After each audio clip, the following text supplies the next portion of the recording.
नमस्कार, welcome back to our channel the magnificent brain. हमारे इस यूट्यूब चैनल में आप सभी का स्वागत है। हम अपने जीके जीएस सीरीज के 21वें दिन पुनः 15 प्रश्नों के साथ उपस्थित हैं। तो आइए आज का पहला प्रश्न देखते हैं। आज का पहला प्रश्न है, भारत में निम्न वायसरायों में से किसके काल में Indian penal code, civil procedure code और क्रिमिनल प्रोसीजर कोड पारित किए गए?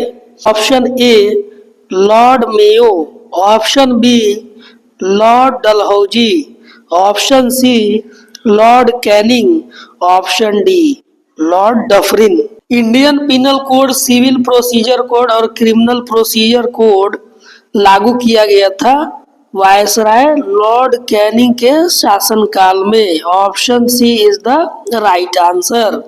आज का दूसरा प्रश्न है, निम्नलिखित में से ब्रिटिश सरकार का वह गवर्नर जनरल कौन था जिसने भारत में डाक टिकट शुरू किए थे?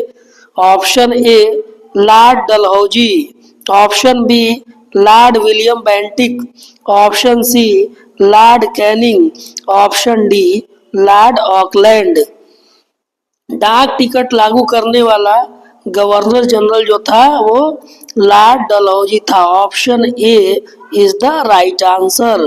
प्रश्न संख्या 3, तीसरा प्रश्न, सती प्रथा का अंत करने तथा ठगी को समाप्त करने का श्रेय किसको जाता है?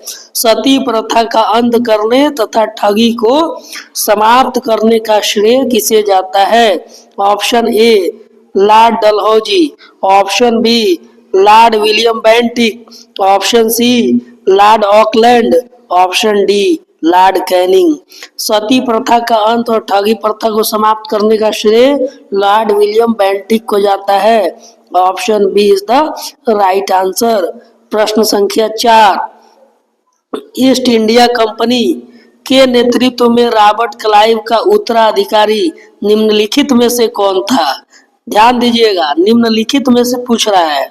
Option A William Bentinck, option B Cornwallis, option C Warren Hastings, option D Wellesley.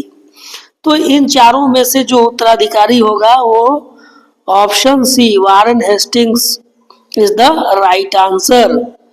प्रश्न संख्या 5, कंप्यूटर में पासवर्ड सुरक्षा करती है? ऑप्शन ए हार्डवेयर के पुराने पढ़ने से, ऑप्शन बी सॉफ्टवेयर की त्रुटियों से, ऑप्शन सी तंत्र के अनाधिकृत अभिगमन से, ऑप्शन डी उपर्युक्त में से कोई नहीं।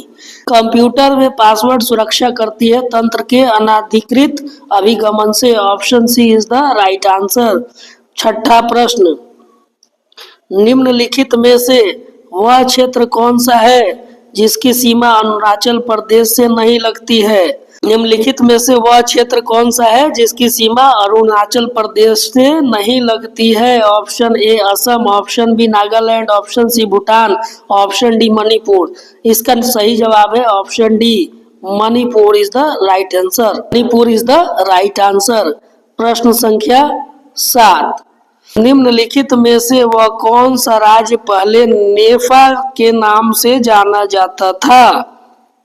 निम्नलिखित में से वह कौन सा राज्य है जो पहले नेफा के नाम से जाना जाता था? Option A Nagaland, option B Manipur, option C Arunachal Pradesh, option C Assam NEFA के नाम से जाना जाता था, option C Arunachal Pradesh, option C is the right answer. प्रश्न संख्या 8, पोर्ट ब्लेयर स्थित है?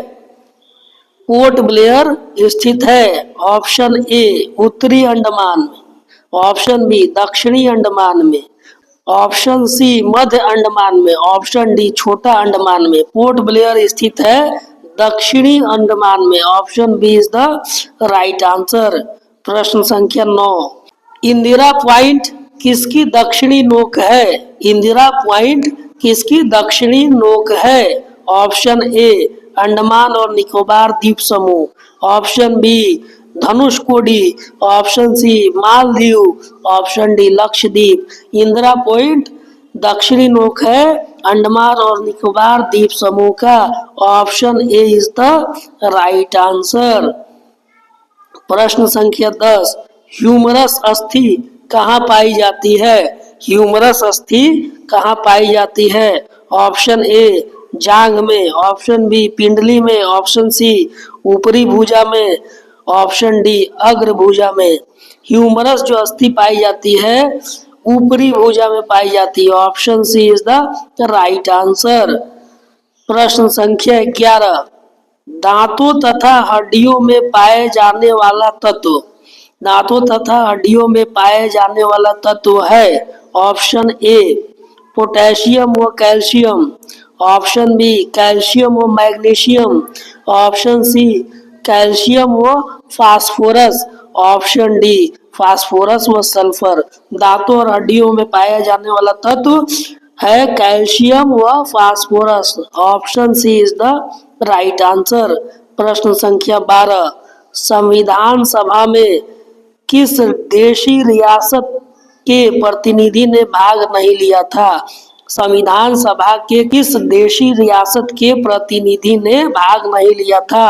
Option A Junagadh, option B Kashmir, option C Hyderabad, option D Mysore.